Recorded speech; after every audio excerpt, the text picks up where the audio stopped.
Extreme ownership starts with brutal honesty, not the kind of honesty that makes you look good in front of others. Not the kind that plays it safe and smooths over the truth. This is the kind that makes you uncomfortable. The kind that forces you to admit that you messed up, that your decisions led to failure, that your lack of preparation, your poor planning, your emotional response, your failure to communicate, your refusal to listen, your pride, all of it contributed to the problem. If you're not willing to do that, then you're not taking extreme ownership. You're taking convenient ownership. Selective accountability, and that doesn't build leaders, that builds excuses. Leadership isn't about being perfect. It's about being responsible. When something goes wrong, the first question a leader must ask is, what did I do or fail to do that allowed this to happen? That's not weakness. That's strength, because most people will look for someone to blame. They'll point the finger. They'll say, well, I would have succeeded if this guy had done his job. Or it wasn't my fault, I didn't have the resources, or they didn't listen. A real leader doesn't go down that path. A real leader knows that even if others failed, they failed under your leadership. That's on you. Brutal honesty forces you to stop pretending. It forces you to stop hiding behind titles and ranks and status. It strips away the armor and exposes what's really there. If you're inconsistent, it shows. If you're lazy, it shows. If you're reactive instead of proactive, it shows.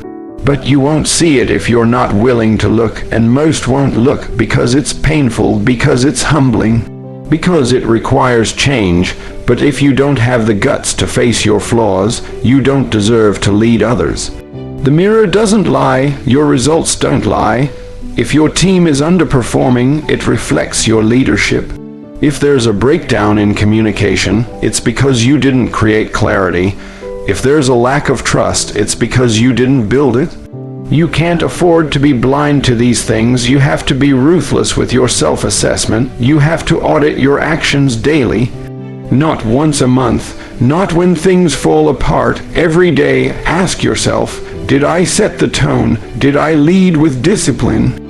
Did I model the behavior I expect from others? Did I listen more than I spoke? Did I prepare for every possible outcome? Did I stay calm under pressure? This kind of reflection is a weapon because it gives you leverage over yourself. It lets you see your weak spots before the world does. It lets you make adjustments before failure hits. But it's only a weapon if you use it, if you write it down, if you track it, if you build a system around it. Otherwise, it becomes another empty idea, another thing you say but don't live. You don't get better by lying to yourself. You don't grow by pretending to be something you're not. You get better by confronting who you really are. And that confrontation has to be daily, intentional, and uncomfortable. It has to sting. It has to break you down so you can build yourself back stronger. It's like training in the gym. You don't get stronger by lifting what's easy. You get stronger by lifting what hurts. Same goes for leadership. You grow through the hard truths, through the internal friction, through the disciplined decision to say, this is my fault, I will fix it, and no more excuses. No more soft language, no more hiding behind circumstances. You either take ownership or you give up control. And leaders never give up control. They grab it, they own it, they hold it tight even when it burns. Especially when it burns, because that's where the transformation happens. That's where leadership is forged. In the fire of self-accountability, in the grind of internal honesty, in the courage to look in the mirror and say, it's me, I can do better, I will do better. Your ego is your enemy. Kill it before it kills your team. It whispers lies to you. It tells you that you're always right, that you know best, that your experience makes you untouchable, that your rank means you're above correction, that listening to feedback is weakness, that admitting fault is a sign of failure, but those are lies. Dangerous lies, lies that destroy leaders from the inside out. Because the moment you start leading from ego instead of humility, you stop serving your team and start serving yourself. And when that happens, things begin to fall apart. Ego doesn't show up loud. It sneaks in quiet. It hides behind good intentions. It disguises itself as confidence. It shows up in small things, ignoring advice, dismissing concerns, refusing to delegate because no one can do it like me, taking credit for success but distancing yourself from failure, reacting emotionally to criticism, deflecting blame. These are the signs. They're subtle but deadly. Because when ego is in charge, learning stops, growth stops, trust breaks, communication dies, people shut down. And slowly, silently, the culture around you begins to rot. A leader with ego makes everything about themselves. Every decision becomes personal. Every disagreement becomes a threat. Every problem becomes an attack. And that mindset poisons the mission, because now, instead of solving problems, you're defending your pride. Instead of empowering your people, you're proving your worth. Instead of leading with vision, you're reacting with emotion. The team starts walking on eggshells. They stop challenging you. They stop speaking up. And before you realize it, you've created a culture where truth is silenced and mediocrity is accepted. All because the ego couldn't handle being wrong. But the strongest leaders are the most humble. They ask questions. They admit when they don't know. They surround themselves with people who challenge them, not flatter them. They invite feedback. They own their mistakes. They let others shine. They're confident enough to say, "I was wrong," and secure enough to say, "That was your win." That's not weakness. That's strength. That's discipline. That's leadership. If you want to lead well, you have to go to war with your ego. Every single day, you have to wake up and remind yourself you are not the center. You are not the answer to every problem. You are not above being wrong. You are not done learning. You are not untouchable. You are a servant to the mission, not a slave to your pride. And that takes intentional effort. That takes deep, consistent self-awareness. That takes discipline. You kill ego by listening more than you speak. You kill ego by giving away the credit and taking the blame. You kill ego by training harder than you expect others to. You kill ego by being the most prepared, the most honest, the most coachable. You kill ego by making decisions based on what's right, not what makes you look good. And when you do that, people notice, they trust you more, they follow you further, because they know you're not in it for yourself. You're in it for the mission. You're in it for them. Some leaders would rather protect their ego than protect their team. They'd rather be seen as smart than actually be smart. They'd rather look strong than be strong. That's a fast way to lose everything. The ego is a liar, and the cost of listening to it is massive. It costs you clarity. It costs you credibility. It costs you relationships. It costs you the loyalty of your team, and once that's gone, leadership is over. You weren't put in your position to be worshipped. You weren't given responsibility to serve yourself. You were given authority to serve others. That means sacrificing your pride for the sake of progress. That means silencing your ego so the truth can speak. That means getting out of your own way so the team can win. It's not about how loud your voice is. It's about how well you listen. It's not about having all the answers. It's about creating an environment where the answers can rise. The battlefield of leadership is filled with hidden traps. The biggest one is ego, and if you don't see it, it's already working. If you're not actively fighting it, it's already growing.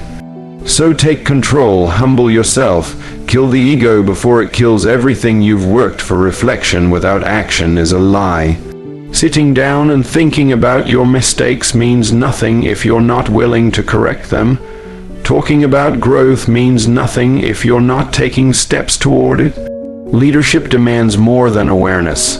It demands execution. There are too many people who know exactly what they need to change but never do. They've analyzed their habits, broken down their failures, acknowledged their blind spots, and then stayed exactly the same. That's not reflection, that's delay. That's comfort disguised as insight. The purpose of self-reflection is not to admire your problems. It's to confront them. It's to take what you've seen in yourself and turn it into fuel for action. But it's hard. Because action requires discipline, it requires discomfort, it requires sacrificing ego, comfort, and old patterns. That's why people stay stuck. They reflect, but they don't move. They write, but they don't act. They know, but they don't decide. And in leadership, that gap is fatal. Because while you're sitting in silence thinking about what you should do, your team is waiting. Your mission is waiting. Your opportunity is slipping. A leader who reflects without action builds a habit of procrastination. They begin to mistake journaling for progress. They start using awareness as a badge of honor, as if knowing your weaknesses is the same as overcoming them. But it's not. You can know every reason why you fail and still continue to fail. You can understand your flaws completely and still be ruled by them. That's what happens when reflection becomes an excuse. It becomes a hiding place, a way to look responsible without having to change anything. Change doesn't happen in the mind alone. It starts there, but it must move to the body. It must move into your routines, into your speech, into your calendar. The reflection must become movement. You must write down what you saw in yourself and immediately attach action to it. Not next week, not when the pressure dies down, not when it feels more convenient. Right now, the longer you delay action, the more you reinforce inaction. The more you tolerate the gap between knowing and doing, the more you weaken your leadership. You want to become a better communicator. Then start by setting a meeting today and practice listening more than you speak. You want to be more disciplined? Set your alarm an hour earlier tomorrow and don't hit snooze. You want to stop micromanaging your team. Let go of one responsibility this week and trust someone else to handle it. You want to lead with clarity. Write out your vision and speak it over your team every morning. This is what it means to take reflection and turn it into action. It's not dramatic, it's not flashy, but its effective reflection can't be occasional. It has to be a rhythm. A disciplined daily check-in with yourself. What went wrong today? What did I avoid? Where did I let emotion win? Where did I lead well? And where did I fail? Then take that information and move, adjust, redirect. Plan, speak, execute, make the phone call, rewrite the system, set the boundary, apologize, clarify.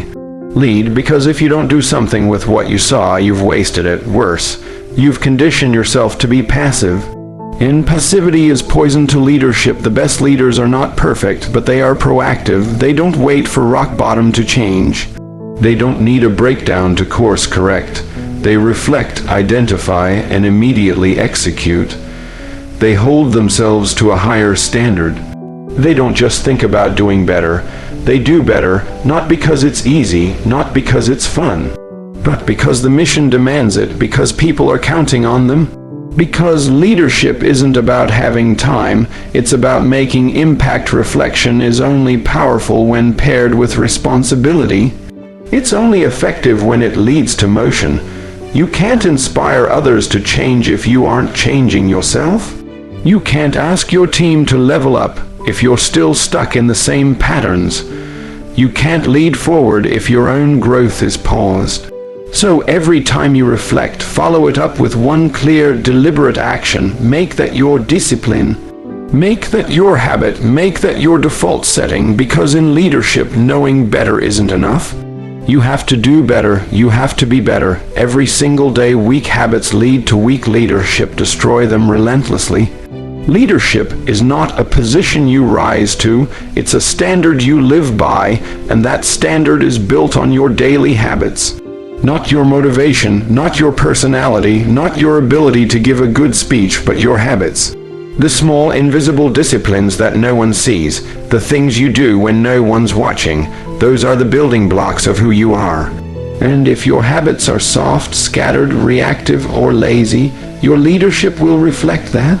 You can't expect to lead others with excellence if you can't even lead yourself through a morning without compromise. Habits are the framework that determine your direction before you even make a decision. If you wake up undisciplined, you'll lead undisciplined. If you speak without thinking, you'll lead without clarity. If you constantly seek comfort, you'll avoid confrontation. And in leadership, confrontation is required. Clarity is required. Discipline is required. That means your habits have to be forged with intensity. Not convenience, not comfort, not when it's easy, but especially when it's hard. Every time you hit snooze instead of rising on time, you train your mind to delay responsibility.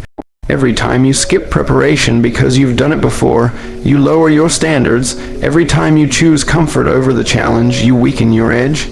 And that edge is what separates a leader from a talker. That edge is what keeps you sharp when the pressure hits. That edge is what creates trust when your team sees that you are steady, consistent, and reliable.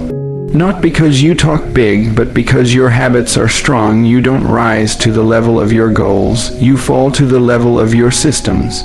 What are you practicing every single day without even thinking?